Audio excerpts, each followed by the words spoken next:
اچھا اس میں ایک چیز اور کہ اسرائیل کی یہ جو اس وقت مطلب جو سارے مظالم ڈھا رہا ہے وہ تو اسرائیل ڈھا رہا ہے نا، تو یہ اس ریاست کا کیا تصور ہے؟ اسرائیل بہت سارے ممالک ایسے ہیں، میجورٹی کنٹریز جو اسلامی کا وہ تو اسرائیل کو ایکسیپٹ ہی نہیں کرتے، مانتے ہی نہیں ہیں، تو یہ اس ریاست کا فلسطین کے ساتھ اور مسجد اقصی کے ساتھ کیا یہ جوڑ توڑ ہے، یہ کیا چاہ رہے ہیں؟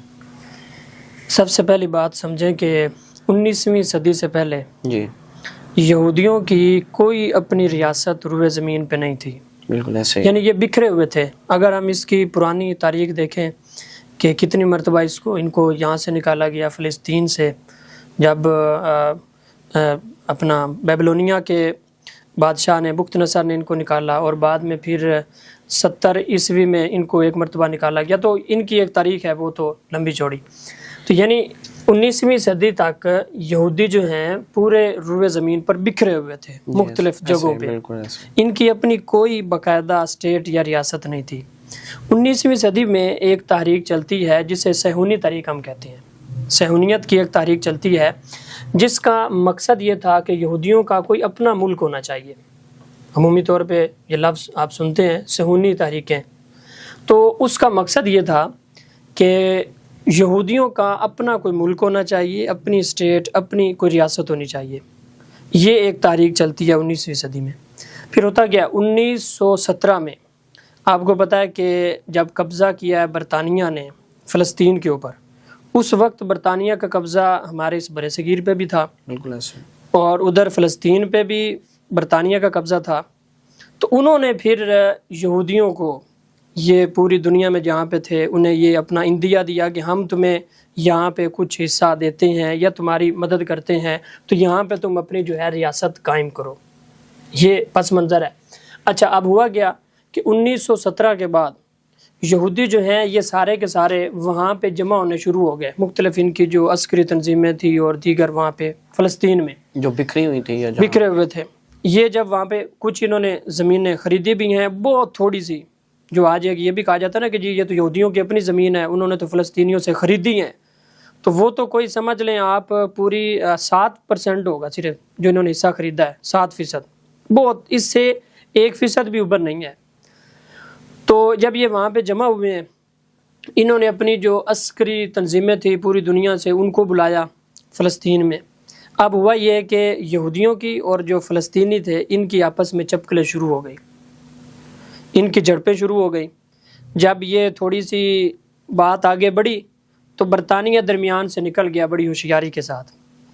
اس نے اس وقت تک اسرائیل کو ایک مکمل، جسے کہتے ہیں نا، منظم کر دیا ہوا تھا یہودیوں کو، جی ڈسپلن میں ہاں ڈسپلن میں، ان کی آرمی بھی آ گئی تھی، ان کا سربراہ بھی، یعنی خود برطانیہ ان کو منظم کر کے جا رہا ہے، اور دوسری طرف فلسطینیوں کو ایسے ہی بے یار و مددگار چھوڑ دیا، کوئی ان کا لیڈر نہیں ہے، کوئی ان کی فوج نہیں ہے، عسکری قیادت نہیں ہے۔ اب ایسی صورتحال میں آپ دیکھیں، ایک طرف ایک منظم ہے ادارہ، دوسری طرف بکھرے ہوئے لوگ ہیں، تو ان کا آپس میں کس طرح مقابلہ ہوگا؟ جب یہ صورتحال پیدا ہوئی تو یہ درمیان سے برطانیہ نکل گیا اور یہ معاملہ اقوام متحدہ کے سپرد کر گیا کہ اب تم نے یہ فیصلہ کرنا ہے۔ اقوام متحدہ نے جو اپنا وہ اجلاس بلایا اور فیصلہ کر دیا کہ ٹھیک ہے، اس کو ہم 2 ریاستی معاہدے کے تحت کرتے ہیں کہ ایک حصہ فلسطینیوں کو دے دیں گے اور دوسرا حصہ جو ہے وہ یہودیوں کو دے دیں گے۔ انہوں نے یہ فیصلہ کر دیا، اور اس میں کتنا ظلم ہوا ہے یہ دیکھیں۔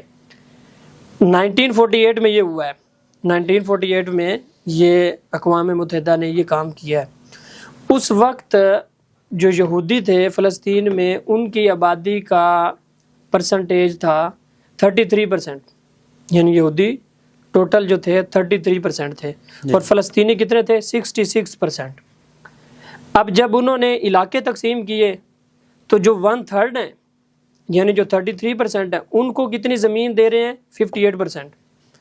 اور جو 2 حصے ہیں، 2/3 ہیں، 66% جو فلسطینی ہیں، گو کہ یہ بھی غاصبانہ طریقے سے کر رہے تھے ریاست، لیکن اگلا جو اقدام اٹھایا گیا، ان کو زمین جو دے رہے ہیں وہ 42% دے رہے ہیں۔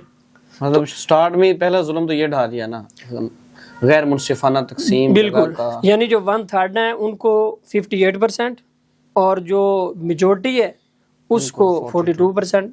اور پھر یہ اقوام متحدہ نے فیصلہ کر دیا، اور اسرائیل نے جو ہے وہ اپنے، اسے کہتے ہیں امریکہ کی شیرباد پہ اور اس پشت پناہی سے انہوں نے اپنے ریاست کا اعلان کر دیا، ریاست کے قیام کا اعلان کر دیا. تو یہ تو بات ہے نا کہ یہ کس طرح غاصبانہ طریقے سے یہ ریاست بنی ہے اور کس طرح زمین کو ہتھیایا گیا ہے. جب یہ مسئلہ ہوا تو جو عرب ممالک ہیں ان کے ساتھ جنگیں شروع ہو گئی.